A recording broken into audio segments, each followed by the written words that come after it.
Hello students, कैसे हैं आप सभी लोग। आई होप आप सभी बहुत अच्छे होंगे। तो आज के इस लेक्चर में हम डिस्कस करने वाले हैं एक बहुत इंपॉर्टेंट सब्जेक्ट जिसका नाम है कॉस्ट अकाउंटिंग।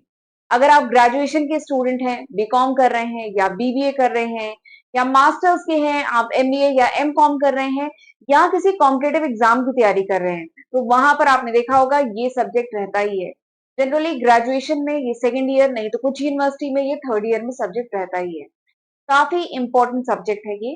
तो आज के लेक्चर से हम यही सब्जेक्ट स्टार्ट करने जा रहे हैं, कॉस्ट अकाउंटिंग। ठीक है, तो आज हमारा पहला लेक्चर है इस सब्जेक्ट पे, कॉस्ट अकाउंटिंग पे। तो चलिए देख लेते हैं कि आज के इस लेक्चर में हम ये पूरा सब्जेक्ट कवर करेंगे। ठीक है, आज के इस लेक्चर में क्या क्या पढ़ेंगे वो मैं आपको बता देती हूँ, बट मैं बता रही हूँ कि आने वाले लेक्चर्स में मैं कोशिश करूंगी कि जल्द से जल्द ये जो पूरा सब्जेक्ट है डिस्कस कर लूं आपके साथ। ठीक है, तो ये जो सब्जेक्ट है कॉस्ट अकाउंटिंग का, इसके आज पहला लेक्चर है एंड इस पहले लेक्चर में आज हम डिस्कस करने वाले हैं ये सारे टॉपिक जो आपको स्क्रीन पे दिख रहे हैं। तो आज के लेक्चर में हम डिस्कस करेंगे सबसे पहले तो व्हाट इज अकाउंटिंग। वैसे कई बार डिस्कस कर चुकी हूँ, जब मैंने मैनेजमेंट अकाउंटिंग पढ़ाया है या फाइनेंशियल अकाउंटिंग जब पढ़ाया है तो मैंने डिस्कस किया था कि व्हाट इज अकाउंटिंग। पर आज मैं फिर से डिस्कस करूंगी अकाउंटिंग क्या है। अकाउंटिंग के तीन ब्रांचेस हैं, या कह लीजिए अकाउंटिंग को तीन कैटेगरी में क्लासिफाई किया जा सकता है, financial accounting, cost accounting and management accounting. तो वो हम डिटेल में समझेंगे। फिर उसके बाद आपको बताऊंगी आज का जो सब्जेक्ट है हमारा कॉस्ट अकाउंटिंग, इसका एक्चुअली में मतलब क्या है, कॉस्ट अकाउंटिंग में हम क्या करते हैं, क्या पर्पज है, क्या मतलब है, ये समझेंगे। एंड उसके बाद financial accounting and cost accounting. देखिए फाइनेंशियल अकाउंटिंग तो आपने पढ़ लिया होगा फर्स्ट ईयर में, जो ग्रेजुएशन के फर्स्ट ईयर में पढ़ते हैं दैट इज फाइनेंशियल अकाउंटिंग, या जो 11th 12th में आपने पढ़ा है दैट इज फाइनेंशियल अकाउंटिंग। ठीक है, तो फाइनेंशियल अकाउंटिंग एंड अब आप पढ़ने जा रहे हैं कॉस्ट अकाउंटिंग। तो इन दोनों में क्या डिफरेंस है ये भी डिटेल में समझेंगे। इसके साथ ही मैं आपको ये भी बताऊंगी कि what is the objective of cost accounting. Cost accounting का उद्देश्य क्या है, ऑब्जेक्टिव क्या है, पर्पस क्या है, जरूरत क्या है, नीड क्या है, ये सब हम समझेंगे। इसके साथ कुछ कमियां भी हैं कॉस्ट अकाउंटिंग में, तो वो भी हम डिटेल में समझेंगे। ठीक है, तो ये सारे टॉपिक हमें आज के लेक्चर में डिटेल में पढ़ने हैं, तो ये लेक्चर अंत तक जरूर देखिएगा। एंड चैनल अभी तक नहीं सब्सक्राइब किया है तो सब्सक्राइब कर लीजिएगा। राइट, तो चलिए आगे बढ़ते हैं, स्टार्ट करते हैं अपने पहले टॉपिक से, अकाउंटिंग। What is accounting. ठीक है, अकाउंटिंग क्या होता है, तो देखिए मैंने लिखा है अकाउंटिंग क्या है। ये एक प्रोसेस है of measuring, processing and sharing financial and other information about business and corporation.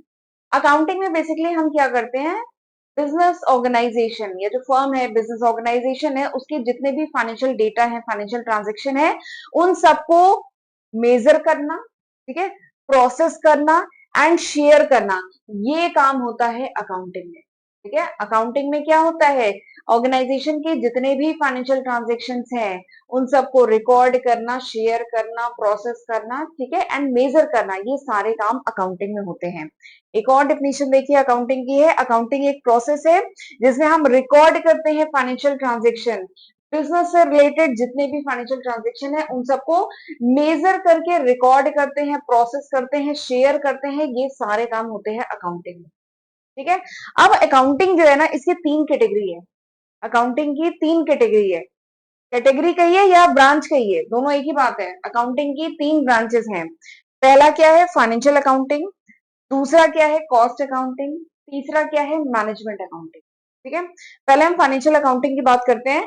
तो फाइनेंशियल अकाउंटिंग तो वैसे आपने जो मैंने बताया ना, ग्रेजुएशन में जो फर्स्ट ईयर में पढ़ते हैं, जिसमें आप ट्रेडिंग अकाउंट बनाते हैं, पीएल अकाउंट बनाते हैं, बैलेंस शीट बनाते हैं, वो सब क्या है, फाइनेंशियल अकाउंटिंग है। डिपार्टमेंटल अकाउंट, ब्रांच अकाउंट, ये सब फाइनेंशियल अकाउंटिंग है। ठीक है, तो फाइनेंशियल अकाउंटिंग बेसिकली क्या होता है, एक बार मैं रेड में ले लेती हूँ। फाइनेंशियल अकाउंटिंग वैसे डिटेल में मैंने पढ़ाया हुआ है। Financial accounting concern with recording, classifying, summarising in term of money transaction and event which are part at least of a financial character and interpreting the result thereof। मैंने बताया था financial accounting में 7 चीजें होती हैं, याद आ रहा है। फाइनेंशियल अकाउंटिंग में क्या करते थे, financial accounting is the process of measuring, सबसे पहले तो आइडेंटिफाइंग, आइडेंटिफाई किया जाता है। फाइनेंशियल अकाउंटिंग में क्या किया जाता है? फाइनेंशियल अकाउंटिंग में सबसे पहले आइडेंटिफाई किया जाता है कि किस बिजनेस ट्रांजेक्शन को रिकॉर्ड किया जाएगा, ठीक है। उसके बाद उसे मेजर किया जाता है, और फिर उसके बाद रिकॉर्ड किया जाता है, फिर उसके बाद रिकॉर्ड किसमें करते थे? जर्नल में करते थे। फिर क्लासिफाई किया जाता है, क्लासिफाई किसमें करते थे? लेजर में करते थे। एंड उसके बाद क्या किया जाता है? समराइज किया जाता है। तो समरी बनाई जाती है किसमें? Trading account, PL account, balance sheet में समराइज किया जाता है। उसके बाद इंटरप्रेट किया जाता है एंड फाइनली क्या किया जाता है? कम्युनिकेट किया जाता है। तो 7 है ये, 1 2 3 4 5 6 7 7। तो फाइनेंशियल अकाउंटिंग में यही 7 एक्टिविटी होती थी, याद है? फाइनेंशियल अकाउंटिंग तो डिटेल में पढ़ा है। तो फाइनेंशियल अकाउंटिंग क्या है? Financial accounting is the process of identifying, measuring and recording. Classifying, identify करना, फिर मेजर करना, फिर रिकॉर्ड करना, फिर क्लासिफाई करना, समराइज करना, इंटरप्रेट करना, एनालाइज करना एंड फाइनली कम्युनिकेट करना all the business transaction of the organisation. Organisation के जितने भी बिजनेस ट्रांजेक्शन है उनमें उनको ये 7 एक्टिविटी उन पे परफॉर्म करना। दिस इज फाइनेंशियल अकाउंटिंग, ये फाइनेंशियल अकाउंटिंग होती है। फाइनेंशियल अकाउंटिंग में हम ट्रेडिंग अकाउंट बनाते हैं, पीएल अकाउंट बनाते हैं, बैलेंस शीट बनाते हैं, ट्रायल बैलेंस बनता है, जर्नल लेजर बनता था, वो सब फाइनेंशियल अकाउंटिंग है, ठीक है। अब हम बात करते हैं, पहले हम कॉस्ट अकाउंटिंग की बात कर लेते हैं, ठीक है। कॉस्ट अकाउंटिंग क्या है? तो हमारे आज की जो सब्जेक्ट, हम आज से जो सब्जेक्ट स्टार्ट करने जा रहे हैं वो कॉस्ट अकाउंटिंग का ही है। तो कॉस्ट अकाउंटिंग बेसिकली क्या है? देखिए, कॉस्ट मतलब क्या होता है? कॉस्ट मतलब होता है लागत। किसी प्रोडक्ट को बनाने में जो भी खर्चा आ रहा है दैट इज कॉल्ड कॉस्ट, ठीक है। कोई सर्विस हम रेंडर कर रहे हैं तो उसमें जो खर्चा आ रहा है दैट इज कॉल्ड कॉस्ट, ठीक है।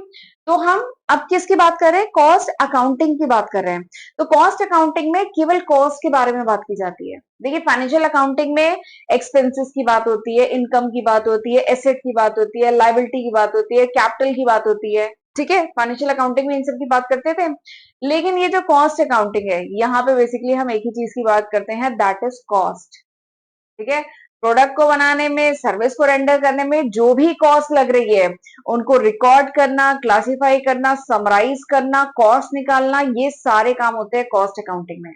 इसका पर्पस क्या होता है? इसका पर्पस होता है कॉस्ट को एस्टिमेट कर सकें, ठीक है। कॉस्ट का पहले से अनुमान लगा सकें, कॉस्ट को डिटरमाइन कर सकें, ठीक है। कॉस्ट निकाल सकिए कि इस प्रोडक्ट को बनाने में खर्चा एक्चुअली में आया कितना, इस सर्विस को रेंडर करने में एक्चुअली में खर्चा आया कितना, ठीक है। तो कॉस्ट को डिटरमाइन कर सकें, फिर कॉस्ट को कंट्रोल कर सकें। कॉस्ट को कंट्रोल करना तो बहुत जरूरी है ना। कॉस्ट अगर बढ़ जाएगी तो प्रॉफिट क्या हो जाएगा? कम हो जाएगा। खर्चा ज्यादा, इनकम कम, ठीक है। तो कॉस्ट कंट्रोल करना बहुत जरूरी है, कॉस्ट को रिड्यूस करना बहुत जरूरी है, ठीक है। तो ये सारे काम किए जाते हैं कॉस्ट अकाउंटिंग में। तो देखिए, मैंने लिखा है यहाँ पे, एक बार मैं रेड में ले लेती हूँ। तो कॉस्ट अकाउंटिंग क्या है? Cost accounting is concern with recording. Cost accounting concern किससे होता है? रिकॉर्ड किया जाता है इसमें। क्लासिफाई दिख रहा है आपको? क्लासिफाई किया जाता है, समराइज किया जाता है कॉस्ट। कॉस्ट को रिकॉर्ड करना, क्लासिफाई करना, समराइज करना, ताकि क्या कर सकें? Determination of cost of product and services. किसी भी प्रोडक्ट की, किसी भी सर्विस की कॉस्ट को डिटरमाइन कर सकें, प्लानिंग कर सके कॉस्ट के रिगार्डिंग, कंट्रोलिंग कर सके एंड रिड्यूस कर सके कॉस्ट को, ठीक है। रिड्यूस कर सके कॉस्ट को and furnishing the information to management for decision making. Cost से रिलेटेड जितनी चीजें हैं वो सब कॉस्ट अकाउंटिंग में होती है, ताकि क्या क्या होती है? रिकॉर्ड किया जाता है, क्लासिफाई किया जाता है, समराइज किया जाता है, ताकि कॉस्ट को डिटरमाइन किया जा सके, ठीक है। एंड कॉस्ट के रिगार्डिंग प्लानिंग किया जा सके, कौन कौन से खर्चे होंगे इसके रिगार्डिंग पहले से प्लानिंग किया जा सके, कॉस्ट को कंट्रोल किया जा सके, कॉस्ट को रिड्यूस किया जा सके। एंड ये सारी जो इंफॉर्मेशन है ये क्या किया जाता है? फिर टॉप मैनेजमेंट को सेंड किया जाता है, ताकि टॉप मैनेजमेंट इसके रिगार्डिंग इंपॉर्टेंट डिसीजन ले सके, ठीक है। तो दिस इज कॉस्ट अकाउंटिंग। आगे हम अभी और ऑब्जेक्टिव डिटेल में पढ़ेंगे, बट फिलहाल मैंने बता दिया कॉस्ट अकाउंटिंग क्या है। ये एक प्रोसेस है of recording, classifying, summarising all the cost related data of the organisation. Organisation के जितने भी कॉस्ट रिलेटेड डेटा हैं उनको रिकॉर्ड करना, क्लासिफाई करना, समराइज करना, ताकि कॉस्ट को डिटरमाइन कर सकें। कॉस्ट ऑफ प्रोडक्ट या cost of rendering services, service render करने या प्रोडक्ट को बनाने में जो भी खर्चा है उसको डिटरमाइन कर सके, उसको एस्टिमेट कर सके। एस्टिमेट करना मतलब अनुमान लगाना, ठीक। This is cost accounting. अब बात करते हैं तीसरी जो ब्रांच है अकाउंटिंग की, दैट इज मैनेजमेंट अकाउंटिंग के बारे में बात करते हैं। तो व्हाट इज मैनेजमेंट अकाउंटिंग? तो मैनेजमेंट अकाउंटिंग, देखिए नाम से ही समझ में आ रहा है इसका, मैनेजमेंट अकाउंटिंग यानी वो अकाउंटिंग जो टॉप मैनेजमेंट के लिए बड़े काम की है। ठीक है, वैसे तो तीनों अकाउंटिंग टॉप मैनेजमेंट के लिए बहुत यूजफुल है, ठीक है, बट ये जो मैनेजमेंट अकाउंटिंग है इसके नाम में ही आ गया है वर्ड मैनेजमेंट, यानी management accounting is that accounting which is helpful for top management for taking important decision. यानी ये वो अकाउंटिंग है जो टॉप मैनेजमेंट के लिए बहुत हेल्पफुल है, जिसके बेसिस पे टॉप मैनेजमेंट बहुत सारे इंपॉर्टेंट डिसीजन लेते हैं, that is called management accounting. Actually, this management accounting takes the data from financial accounting. Management accounting क्या करता है? ये जो मैनेजमेंट अकाउंटिंग है ये डेटा कहां से लेता है? मैं एक बार येलो पेन ले ले रही हूँ। ये मैनेजमेंट अकाउंटिंग क्या करता है? It takes the data from financial accounting. ये फाइनेंशियल अकाउंटिंग से डेटा लेता है, प्रोसेस करता है, प्रोसेस करना मतलब उस पर टूल टेक्निक लगाता है, ठीक है, एंड जो आउटपुट प्रोड्यूस होता है वो किसको भेजता है? टॉप मैनेजमेंट को भेजता है फॉर डिसीजन मेकिंग। ये बात समझ में आई? ये जो मैनेजमेंट अकाउंटिंग है it takes the data from financial accounting, यानी जो भी डेटा है, प्रॉफिट लॉस क्या रहा, इनकम क्या रही, खर्चे क्या रहे, एसेट क्या क्या, जो भी डेटा है वो सब लेता है फाइनेंशियल अकाउंटिंग पे। और उसके बाद मैनेजमेंट अकाउंटिंग में बहुत सारे टूल हैं, जैसे बजटिंग वगैरह है, स्टैंडर्ड कॉस्टिंग है, और भी बहुत सारे टूल्स हैं, ठीक है, सीवीपी एनालिसिस है। तो ये सब उस पर टूल लगाता है एंड रिपोर्ट जनरेट करता है, और वो टॉप मैनेजमेंट को सेंड करता है, एंड टॉप मैनेजमेंट उसके बेसिस पे इंपॉर्टेंट डिसीजन लेते हैं।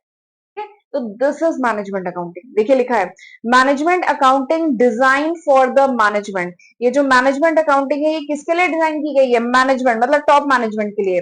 It is concern with presentation of accounting information in a manner which can assist the management in creation of policy and decision making।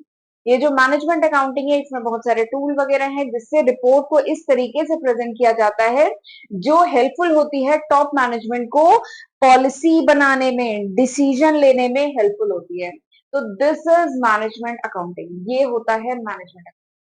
समझ में आ गया? Financial accounting, management accounting, cost accounting, ठीक। और एक बात और मैं बता दूं, मेरे चैनल पे वैसे ये तीनों सब्जेक्ट ऑलरेडी कवर्ड हैं। मैं कॉस्ट अकाउंटिंग, अगर आपका एग्जाम अभी तुरंत ही आने वाला है, ठीक है, तो कॉस्ट अकाउंटिंग की एक सेपरेट प्लेलिस्ट मेरे चैनल पे बनी हुई है, आप वो रेफर कर सकते हैं। लगभग 40-50 लेक्चर्स में मैंने डिटेल में कॉस्ट अकाउंटिंग ऑलरेडी पढ़ाया हुआ है, ठीक है।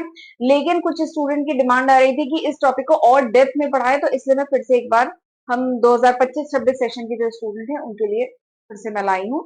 लेकिन ये अगर एग्जाम आपका अगले महीने है या आने वाला है तो ऑलरेडी सब्जेक्ट कवर्ड है, आप वो रेफर कर सकते हैं। ऐसे ही मैनेजमेंट अकाउंटिंग भी मेरे चैनल पे ऑलरेडी कवर्ड है, वो रेफर कर सकते हैं, ठीक है। तो ये है 3 ब्रांचेस ऑफ अकाउंटिंग, एक बार देख लीजिए, स्क्रीनशॉट लेना है स्क्रीनशॉट ले लीजिए। चलिए आगे बढ़ते हैं। अब मैं बात करती हूँ डिफरेंस फाइनेंशियल अकाउंटिंग एंड ये जो आपका कॉस्ट अकाउंटिंग है, इन दोनों के बीच में डिफरेंस, ठीक है। अब मेरे मुंह से निकल गया ना तीनों, एक्चुअली तीनों के बीच में डिफरेंस आपको पता होना चाहिए। Financial accounting, cost accounting and management accounting. अभी आज मैं फाइनेंशियल और कॉस्ट के बीच में डिफरेंस बता रही हूँ। जब मैं मैनेजमेंट पढ़ाऊंगी ना तो मैनेजमेंट, कॉस्ट एंड फाइनेंशियल तीनों के बीच में हम डिफरेंस डिस्कस करेंगे। इन तीनों के बीच में डिफरेंस पूछा जाता है, ठीक है। तो सबसे पहला जो डिफरेंस है that is related with objective. दोनों का उद्देश्य अलग अलग है। देखिए फाइनेंशियल अकाउंटिंग तो आपने डिटेल में पढ़ा है। फाइनेंशियल अकाउंटिंग का पर्पस क्या है? To determine the financial position of the organisation, ठीक है, to know the financial performance of the organisation.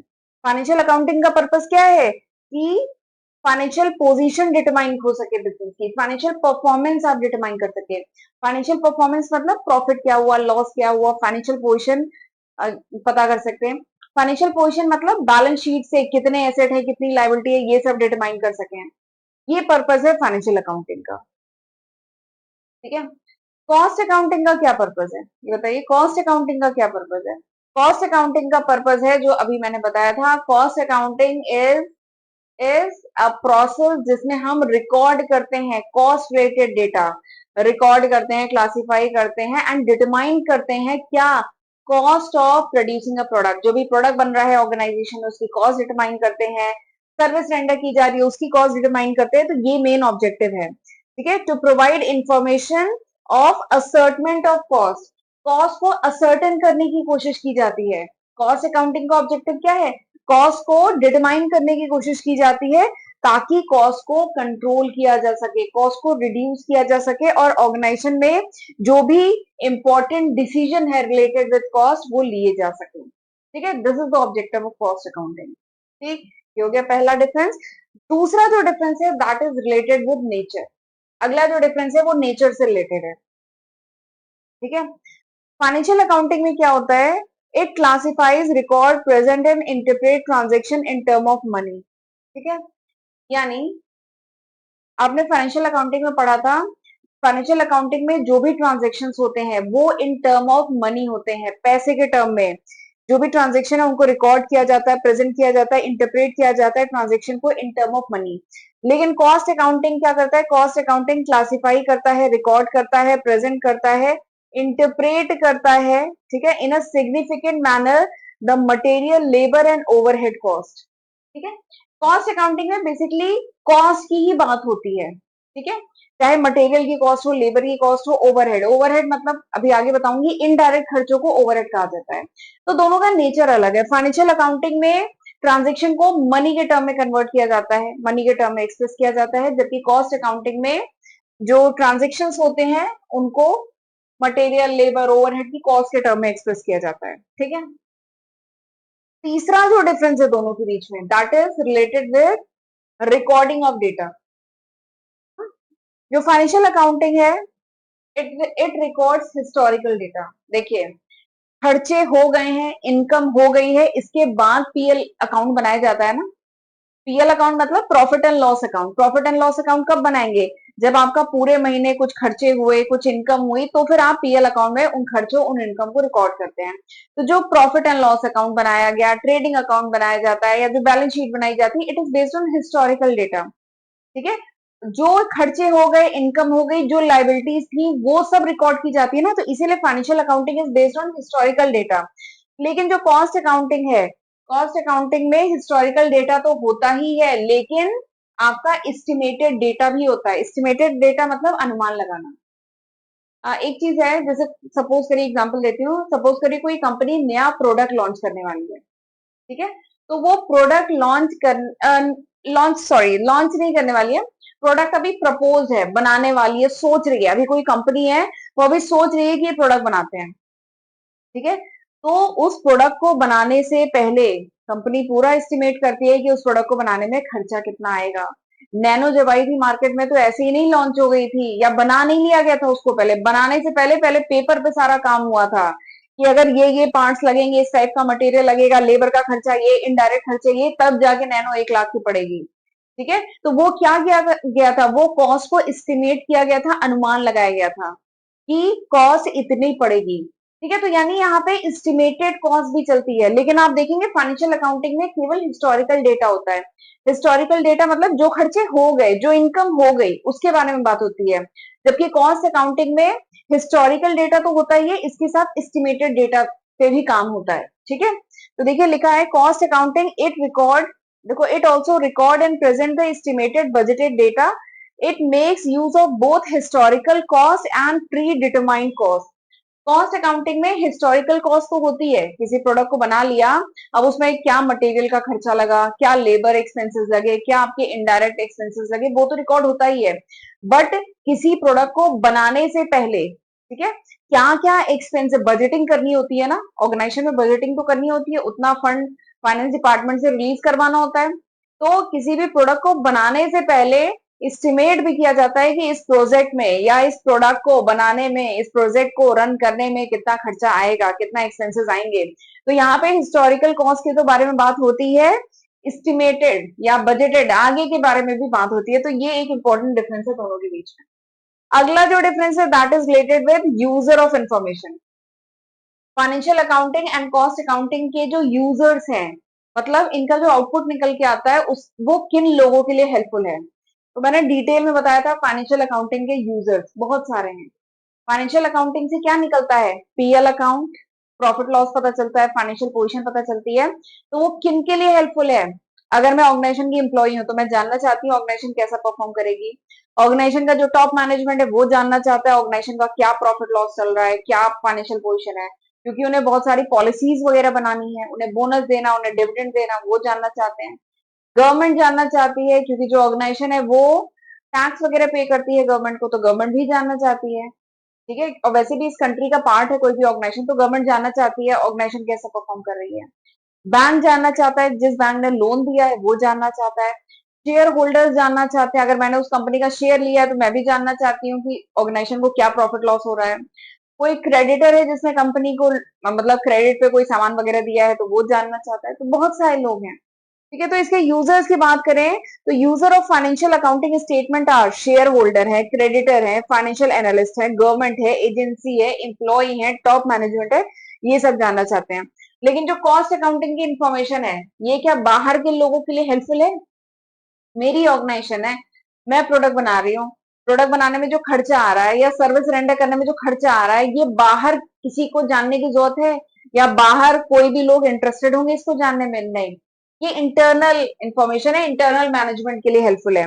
तो cost accounting information is use by internal management at different level. तो ये ऑर्गेनाइजेशन की जो इंटरनल लोग हैं, इंटरनल मैनेजमेंट है, उनके लिए कॉस्ट अकाउंटिंग का डेटा हेल्पफुल होता है। उसके बेसिस पे वो इंपॉर्टेंट डिसीजन लेते हैं। ठीक है, तो उनके लिए हेल्पफुल है, बाहर के लोग के लिए जरूरी नहीं है। तो ये एक इंपॉर्टेंट डिफरेंस हो गया। अगला क्या है? Analysis of cost and profit. Analysis of cost and profit. तो financial accounting shows the financial accounting क्या शो करता है? Profit loss of the organisation. अच्छा, ये भी एक इंपॉर्टेंट डिफरेंस है। देखिए, फाइनेंशियल अकाउंटिंग से हमें क्या पता चलता है? पूरी ऑर्गेनाइजेशन में क्या प्रॉफिट हुआ, क्या लॉस हुआ इस फाइनेंशियल ईयर में या इस महीने या इस क्वार्टर में क्या हुआ, ये पता चलता है। लेकिन कॉस्ट अकाउंटिंग से हमें क्या पता चलता है? कॉस्ट अकाउंटिंग से we can determine the profit loss of a particular product और इन रेंडरिंग द सर्विसेज। देखिए लिखा है यहाँ पे, cost accounting provide the cost and profit of each product. यानी एक प्रोडक्ट जो है, जो भी कंपनी के, बहुत एग्जांपल लीजिए, कंपनी के बहुत सारे प्रोडक्ट हैं। एक एफएमसीजी कंपनी है जिसके बहुत सारे सोप है मार्केट में। ठीक है, बहुत सारे सोप होते हैं, साबुन बहुत सारे होंगे। ठीक है, हर सोप से ऑर्गेनाइजेशन को क्या प्रॉफिट लॉस हो रहा है, प्रॉफिट हो रहा है, लॉस हो रहा है, क्या हो रहा है, ये सब आप कॉस्ट अकाउंटिंग में निकालते हैं। किसी प्रोडक्ट में किसी प्रोडक्ट में क्या कॉस्ट आ रही है, किसी सर्विस में क्या कॉस्ट आ रही है, किसी प्रोसेस में क्या कॉस्ट आ रही है, हर प्रोडक्ट सर्विस या प्रोसेस क्या प्रॉफिट लॉस है, ये सब निकाला जाता है कॉस्ट अकाउंटिंग में। Detail of cost and profit of each product, each process, each job, each contract. किसी जॉब में क्या प्रॉफिट लॉस है, किसी कॉन्ट्रैक्ट में क्या प्रॉफिट लॉस है, किसी बैच में प्रोडक्ट को प्रोड्यूस किया जा रहा है उसमें क्या प्रॉफिट लॉस है, तो डिटेल में आप इसमें निकाल सकते हैं। लेकिन फाइनेंशियल अकाउंटिंग में क्या होता है? पूरी ऑर्गेनाइजेशन का क्या प्रॉफिट लॉस है ये पता चलता है। ठीक है, तो there is a difference, huge difference. अगला जो डिफरेंस है that is related with time period. Financial statement are prepare for a definite period, usually a year. जो फाइनेंशियल स्टेटमेंट्स बनाए जाते हैं, ठीक है, प्रॉफिट लॉस अकाउंट बनाते हैं, बैलेंस शीट बनाते हैं, ये एक डेफिनेट पीरियड का होता है। जनरली 1 साल का बनाया जाता है। ठीक है, फाइनेंशियल ईयर जब एंड होता है 1 साल का बनाया जाता है। नहीं तो सेमी एनुअली या क्वार्टरली बनता है, जैसे आप जानते हैं। ठीक है, लेकिन जो कॉस्ट अकाउंटिंग है, report and statements are prepared as and when required. Cost accounting and even मैं बताऊंगी आगे चल के मैनेजमेंट अकाउंटिंग में भी होता है। जो रिपोर्ट्स होती हैं, जब जरूरत हो, जितने ड्यूरेशन की जरूरत हो उसकी रिपोर्ट बनाई जाती है। ये बात समझ में आई? कॉस्ट अकाउंटिंग में ऐसा नहीं होता है कि फाइनेंशियल ईयर जब एंड हो रहा है तब स्टेटमेंट बनाए जाएंगे। ठीक है, जब जरूरत हो तब स्टेटमेंट बनाए जाते हैं कॉस्ट अकाउंटिंग में। ठीक है, जब जरूरत हो एंड जितने ड्यूरेशन की जरूरत हो, पिछले 5 साल का आपको देखना है, पिछले 2 साल का देखना है या इसी साल का स्टेटमेंट देखना है, आप वो बनाते हैं कॉस्ट अकाउंटिंग में। लेकिन फाइनेंशियल अकाउंटिंग में क्या होता है? फाइनेंशियल ईयर एंड होता है या कोई भी क्वार्टर एंड होता है, क्वार्टर मतलब समझ गए 3 महीने, जब कोई क्वार्टर एंड होता है तभी स्टेटमेंट बनाए जाते हैं। एंड जितने ड्यूरेशन मतलब तो उसके एंड में ही बनता है। ठीक है, ड्यूरेशन में दरअसल ये कह रही हूँ कि लास्ट अगर 2 साल का ही बनाना हुआ तो आप फाइनेंशियल अकाउंटिंग में बनाते हैं। लेकिन कोई ड्यूरेशन एंड होता है तब बनाते हैं। लेकिन कॉस्ट अकाउंटिंग में 15 तारीख को जरूरत है, 15 तारीख को बनाए, 20 तारीख को जरूरत है, 20 तारीख को बनाए। ठीक है, ये डिफरेंस है, ये भी इंपॉर्टेंट डिफरेंस है। अगला जो डिफरेंस है दोनों के बीच में, that is presentation of information. A set of format is use in presenting financial information. अगला जो डिफरेंस है that is presentation of information, जो इंफॉर्मेशन प्रेजेंट की जाती है। तो हम जानते हैं फाइनेंशियल अकाउंटिंग में जो ट्रेडिंग अकाउंट बनता है, पीएल अकाउंट बनता है, ट्रायल बैलेंस बनता है, या जर्नल बनता है, लेजर बनता है, बैलेंस शीट बनता है, उस सब का एक फॉर्मेट है। मैंने आपको फॉर्मेट अपने चैनल पे पढ़ाया है, सेपरेट वीडियो सब पे बने हुए हैं। तो there is a proper format. Even company का केस है तो कंपनी एक्ट 2013 में तो डिटेल्ड फॉर्मेट बताया गया, आप उसमें कुछ ऊपर नीचे नहीं कर सकते। ठीक है, तो ये सब there is a proper format, उसमें आपको स्टेटमेंट प्रेजेंट करना होता है। लेकिन ये जो कॉस्ट अकाउंटिंग है, there is not any set format for presenting the cost information.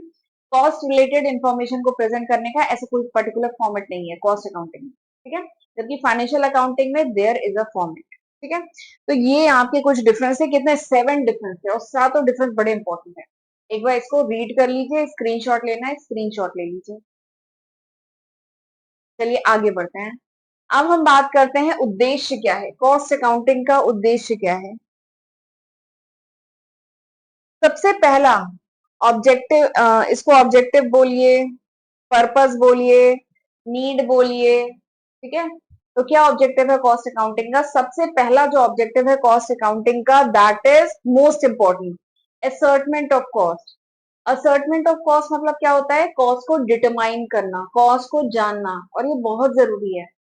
कोई प्रोडक्ट है, नया प्रोडक्ट लॉन्च हुआ है, तो कोई कंपनी कैसे डिसाइड करेगी? सपोज करिए कोई पेन है, ये पेन तो नहीं, कोई दूसरी पेन है, तो कंपनी कैसे डिसाइड करेगी कि वो प्रोडक्ट की प्राइस जो है मार्केट में हम 5 रुपए रखेंगे? कैसे डिसाइड करेगी? ऐसे ही तो नहीं रेंडमली कर सकती है ना। कंपनी को जब कॉस्ट पता होगी कि उस प्रोडक्ट को बनने में खर्चा कितना आ रहा है, कॉस्ट कितनी आ रही है, तभी तो कंपनी उसकी सेलिंग प्राइस फिक्स करेगी। ठीक है, एंड सेलिंग प्राइस में से ही जब कॉस्ट प्राइस माइनस करेंगे तब निकल के ऑर्गेनाइजेशन को आएगा प्रॉफिट। तो देख रहे हैं, बहुत इंपॉर्टेंट है।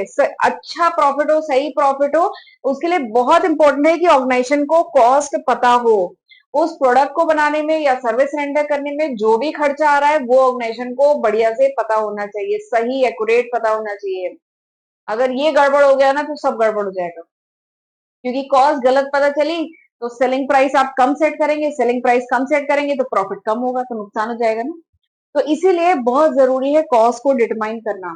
अब केवल प्रोडक्ट के ही केस में नहीं, सर्विस अगर रेंडर की जा रही है, सर्विस दी जा रही है, तो उस केस में भी कॉस्ट को डिटरमाइन करना कि इस सर्विस को रेंडर करने में कितना खर्चा आ रहा है, ये डिटरमाइन करना बहुत जरूरी है। ठीक है, तो वही पहला टॉपिक, पहला ऑब्जेक्टिव यही है कॉस्ट अकाउंटिंग का, असर्टमेंट ऑफ कॉस्ट। कॉस्ट को असर्टेन करना, डिटरमाइन करना, ये बहुत जरूरी है, और ये कॉस्ट अकाउंटिंग से ही किया जाता है।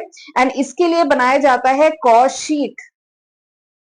इसके लिए बनाया जाता है कॉस्ट शीट, जो भी आगे चल के हम पढ़ेंगे डिटेल में, कॉस्ट शीट बनाई जाती है। ठीक है, जैसे आप फाइनेंशियल अकाउंटिंग में ट्रेडिंग अकाउंट बनाते थे, पीएल अकाउंट बनाते थे, बैलेंस शीट बनाते थे ना, वैसे ही कॉस्ट अकाउंटिंग में यू मेक कॉस्ट शीट। आप कॉस्ट शीट बनाते हैं जिससे आप कॉस्ट निकालते हैं, किसी प्रोडक्ट की, किसी प्रोसेस की, किसी जॉब की, किसी कॉन्ट्रैक्ट की, ये सब आप डिटरमाइन कर सकते हैं। अगला जो ऑब्जेक्टिव है that is estimation of cost. Cost का अनुमान लगाना, ये भी कॉस्ट अकाउंटिंग में किया जाता है। अनुमान लगाना मतलब क्या है कि देखिए, वही मैंने बताया ना, कोई प्रोडक्ट ऐसे ही नहीं बनाना शुरू कर देती है कंपनी। पहले कागज पे प्रोडक्ट बनता है, ठीक है, पेपर वर्क होता है, देखा जाता है, या कोई प्रोजेक्ट कंपनी लॉन्च कर रही है, कोई नया फैक्ट्री सेट कर रही है, कुछ भी कर रही है, सबसे पहले पेपर पे काम होता है, ये एस्टिमेट किया जाता है कि इसमें खर्चा कितना आएगा। आप कोई पार्टी ऑर्गेनाइज करते हैं, कुछ भी बड़ा फंक्शन करते हैं, तो क्या डायरेक्टली पार्टी करते हैं? नहीं, आप पहले पेपर पे कैलकुलेट करते हैं, बजटिंग करते हैं, खर्चा कितना आएगा, फूडिंग इतना का होगा, गिफ्टिंग इतने की होगी, बाकी टेंट वगैरह इतने के लगेंगे, खर्चे इतने आएंगे, करते हैं ना। तो आप क्या होते हैं, पर वो आपको एग्जैक्ट फिगर अभी नहीं पता है। सपोज करिए आप जो कॉन्ट्रैक्टर्स हैं उनसे अभी आप नहीं मिले हैं, तो आप एस्टिमेटेड पहले अनुमान लगाते हैं ना, शायद फूड का खर्चा आएगा 50,000, शायद टेंट वाला लेगा 1 लाख, या ऐसे करके एस्टिमेट करते हैं ना। तो वही है कॉस्ट अकाउंटिंग में एस्टिमेशन ऑफ कॉस्ट। अकाउंटिंग का एक पर्पज ये भी है कि कॉस्ट को एस्टिमेट किया जाता है। इसमें मटेरियल का खर्चा इतना आएगा, लेबर का खर्चा इतना आएगा, इनडायरेक्ट एक्सपेंसेस इतने आएंगे, तो ये पहले एस्टिमेट किया जाता है। ठीक है, फिर उसके बाद एस्टिमेट के बेसिस पे फिर देखा जाता है कि हमारे बजट में फिट पड़ रहा है, नहीं पड़ रहा है। फिर जो भी कॉन्ट्रैक्टर्स हैं उन सबसे बात होगी, मटेरियल मार्केट में सर्वे किया जाएगा, देखा जाएगा मटेरियल इतने का पड़ा, फिर एस्टिमेट। अच्छा, ये ऐसे ही नहीं एस्टिमेट किया जाता, एक बात और है, ये तो मैंने पार्टी का एग्जांपल बस ऐसे ही बताया था। ये जब एस्टिमेशन ऑफ कॉस्ट होता है तो ऐसे ही हवा में एस्टिमेट नहीं किया जाता है कि रॉ मटेरियल इतने के पड़ेंगे, लेबर इतने का पड़ेगा, ऐसे नहीं होता है, एक्चुअल किया जाता है। मार्केट में सर्वे किया जाता है, देखा जाता है मटेरियल कितने कितने के हैं, हम कितने का मटेरियल लेंगे, मटेरियल इतने का पड़ेगा और शायद इतनी क्वांटिटी रिक्वायर्ड होगी और रेट ये है, तो एक्चुअल फिगर ले जाते हैं, ठीक है, जो मार्केट में चल रहा है। लेबर आज की तारीख पे ये रेट ले रहे हैं लेबर, और इतने घंटे का लेबर काम करेगा तो ये खर्चा आएगा। इनडायरेक्ट एक्सपेंसेस, बिजली, पेट्रोल, ये सब इतना पेट्रोल नहीं, डीजल इतना लगेगा, मशीन इतनी चलेगी, तो ये सब खर्चे इतने आएंगे। तो वो बजटिंग पूरी की जाती है, एस्टिमेट किए जाते हैं फिगर, ठीक है। उसके बेसिस पे निकाला जाता है कि इस प्रोडक्ट को बनने में इतना खर्चा आएगा, एस्टिमेटेड है ये। फिर उसके बाद एक्चुअल, फिर एक कहानी आती है एक्चुअल की, ये सब हम डिटेल में इस सब्जेक्ट में पढ़ेंगे। फिर जब एक्चुअल में होता है तो देखिए एक्चुअल एस्टिमेटेड में अंतर तो आएगा। शायद जब एक्चुअल में प्रोडक्ट बनाएंगे तो शायद ऐसा हो सकता है कि मटेरियल जो है वो तब तक महंगा हो गया हो, मार्केट में उसकी डिमांड बढ़ गई हो तो प्रोडक्ट की प्राइस बढ़ गई, महंगा हो गया, या मार्केट में वो प्रोडक्ट शॉर्ट हो गया, ठीक है, तो कुछ लोगों के पास है, वो लोग फिर महंगे रेट पे बेच रहे हैं, तो शायद हमें प्रोडक्ट महंगा पड़ जाए, ऐसा भी हो सकता है, ठीक है। या क्या पता सस्ता पड़ जाए, जब हम प्रोडक्ट को एक्चुअली में बना रहे हैं तो प्रोडक्ट मार्केट में सस्ते में मिल जाए, ठीक, तो ऐसा हो सकता है। या लेबर जो है उस समय शॉर्ट पड़ जाए तो लेबर का रेट बढ़ जाए, या इनडायरेक्ट खर्चे जो है बढ़ जाए या घट जाए, कुछ भी होगा। तो एक्चुअली में बनाएंगे तो कहानी शायद थोड़ी सी ऊपर नीचे होगी, बट उससे पहले एस्टिमेट करना बहुत जरूरी है, ठीक है। तो वही एस्टिमेशन ऑफ कॉस्ट में कॉस्ट अकाउंटिंग हेल्प करता है, ठीक। अगला क्या है, कॉस्ट कंट्रोल, ये बड़ा इंपॉर्टेंट है। कॉस्ट कटिंग हर जगह सुनते होंगे ना, ऑर्गेनाइजेशन में होता है ना, फायरिंग चल रही है, क्यों, कॉस्ट कटिंग, ऑर्गेनाइजेशन अपने कॉस्ट को कम से कम रखना चाहता है, क्यों, क्योंकि जितना कॉस्ट कम उतना प्रॉफिट ज्यादा, समझ रहे हैं ना, जितना खर्चा कम उतनी इनकम ज्यादा, बस यही लॉजिक है। तो कॉस्ट को कंट्रोल करना, एक लिमिट के अंदर रखना, ये भी कॉस्ट अकाउंटिंग का ऑब्जेक्टिव है। एंड इसके लिए कॉस्ट अकाउंटिंग में बहुत सारे टूल हैं जो आगे चल के हम डिटेल में पढ़ेंगे, ठीक है। अगला क्या है, कॉस्ट रिडक्शन, कॉस्ट को रिड्यूस करना। There is a difference between cost control and cost reduction. Cost control और कॉस्ट रिडक्शन के बीच में अंतर है, याद रखिएगा। कॉस्ट कंट्रोल मतलब क्या होता है, कंट्रोल करना, कॉस्ट को उस लिमिट के अंदर रखना, ठीक है, जिसके लिए स्टैंडर्ड कॉस्टिंग वगैरह यूज किया जाता है, वेरिएंस एनालिसिस यूज किया जाता है, कॉस्ट को उस लिमिट के अंदर रखना, कंट्रोल करके रखना, दैट इज कॉस्ट कंट्रोल।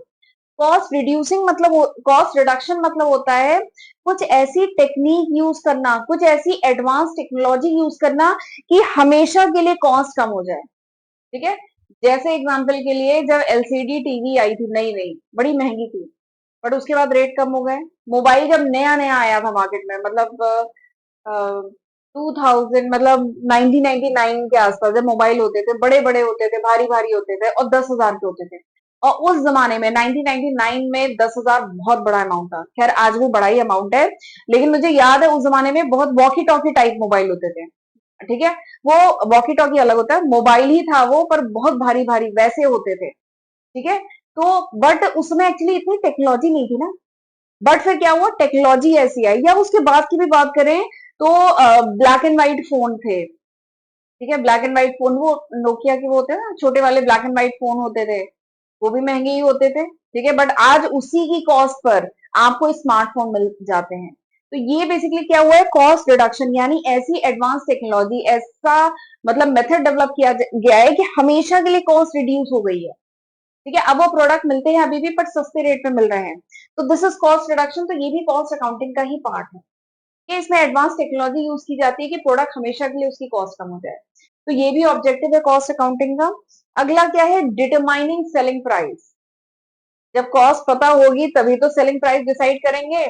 कोई पेन है 2 रुपए में बन रही है, तभी तो आप 5 रुपए में बेचेंगे, या 1 रुपए में शायद बन रही होगी तभी आप 5 रुपए में बेचेंगे, ठीक है। तो जब तक कॉस्ट नहीं पता होगी सेलिंग प्राइस कैसे डिटरमाइन करेंगे।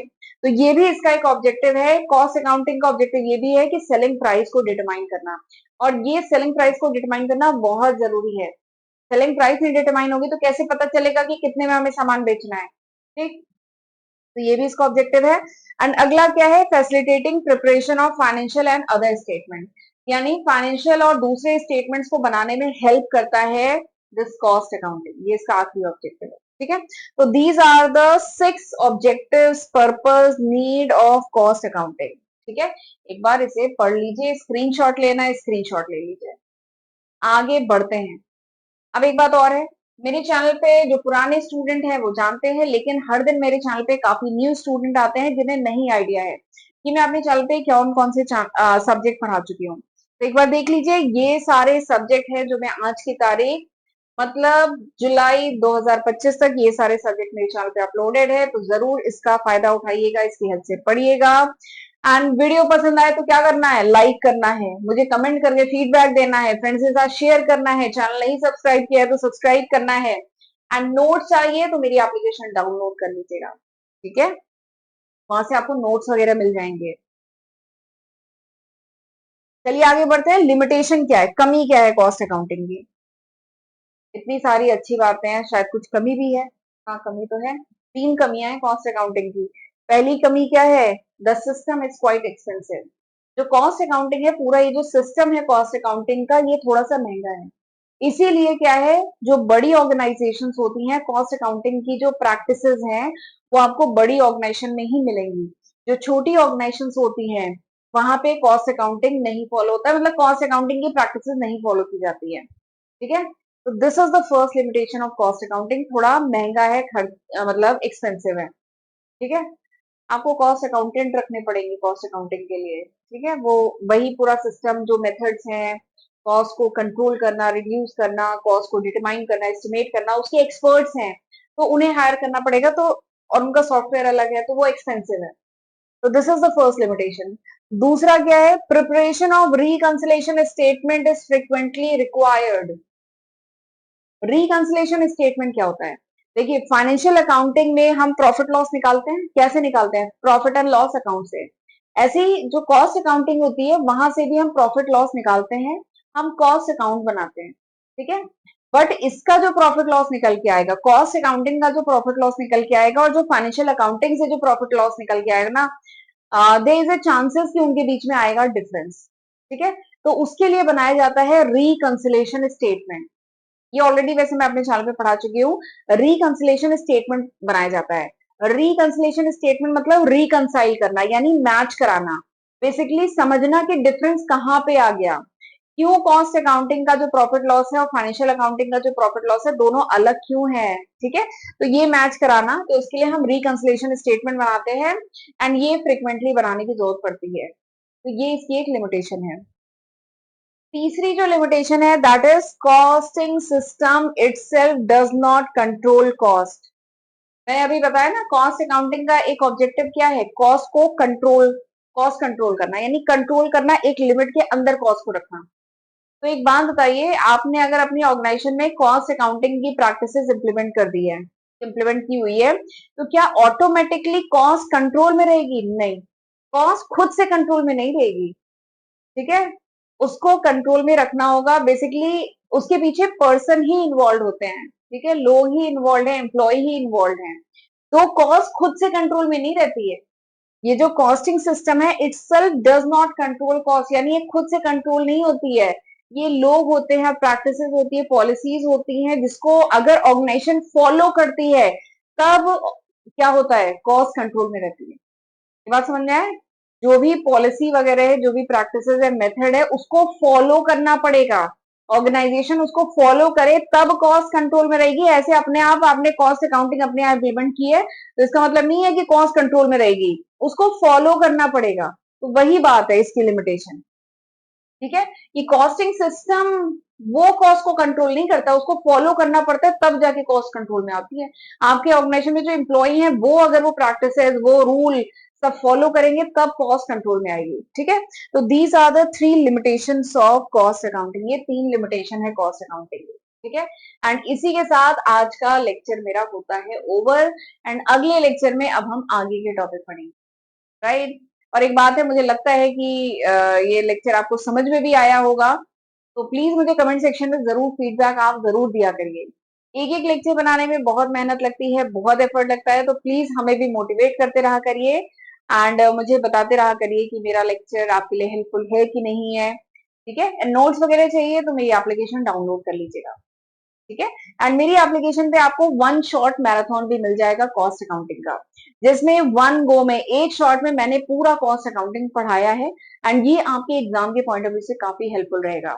क्योंकि एग्जाम में इतना समय नहीं रहता है कि हम आप एक एक वीडियो अलग अलग देखें। तो हमें एक गो में 4-5 घंटे का वो वीडियो है जहां पे एक साथ आपको पूरा ये सब्जेक्ट मिल जाएगा। ठीक है, तो वो आप रेफर कर सकते हैं। तो चलिए फिर मिलते हैं अगले लेक्चर वीडियो में। तब तक अपना ध्यान रखिएगा। God bless you.